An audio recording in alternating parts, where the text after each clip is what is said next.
వరలక్ష్మి శరత్ కుమార్ తనది పరిచయం అక్కర్లేని పేరు. బాలీవుడ్ అగ్ర నటుడు శరత్ కుమార్ కుమార్తెగా సినీ రంగంలోకి అడుగుపెట్టిన వరలక్ష్మి తనదైన శైలిలో అటు హీరోయిన్, ఇటు విలన్, ఇంకా క్యారెక్టర్ ఆర్టిస్ట్ పాత్రలో అదరగొడుతోంది. దక్షిణ భారత సినీ పరిశ్రమలో తన శక్తివంతమైన పాత్రలతో విశేష గుర్తింపు పొందిన వరలక్ష్మి శరత్ కుమార్ ఇప్పుడు హాలీవుడ్ లో అడుగు పెడుతున్నారు. లేటెస్ట్ గా రిజానా ఏ కేజ్డ్ బర్డ్ అనే ఇంటర్నేషనల్ సినిమాలో నటిస్తున్నట్లు ప్రకటించారు.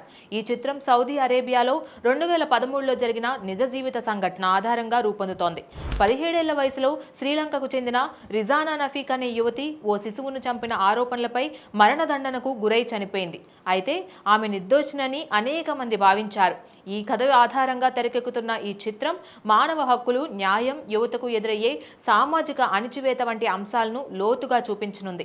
ఇందులో ప్రముఖ బ్రిటిష్ నటుడు, ఆస్కార్ విజేత జెరెమీ ఐరన్స్ ముఖ్య పాత్ర పోషిస్తుండగా వరలక్ష్మి కీలక పాత్రలో కనిపించనున్నారు. ఈ సినిమా ద్వారా ఆమె హాలీవుడ్ లోకి ఎంట్రీ ఇస్తున్నారు.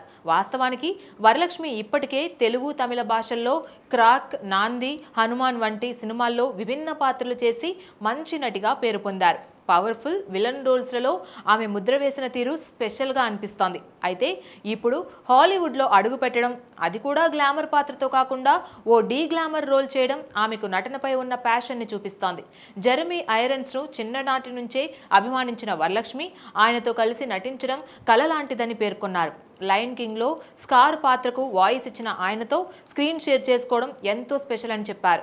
దర్శకుడు చాంద్రన్ రత్నం ఈ సినిమాను తెరకెక్కిస్తున్నారు. వరలక్ష్మి ఈ సినిమాలో భాగం అవడం అంటే భారతీయ నటీమణులు కేవలం కమర్షియల్ సినిమాలకే పరిమితం కాకుండా స్ఫూర్తిదాయకమైన కథలతో కూడా ప్రపంచవ్యాప్తంగా పేరు తెచ్చుకోవచ్చునని నిరూపించినట్లే. ఈ సినిమా విడుదలకు ముందే నుంచే సోషల్ మీడియాలో #వరలక్ష్మి గోస్ గ్లోబల్ అనే హ్యాష్ట్యాగ్లు ట్రెండ్ అవుతున్నాయి.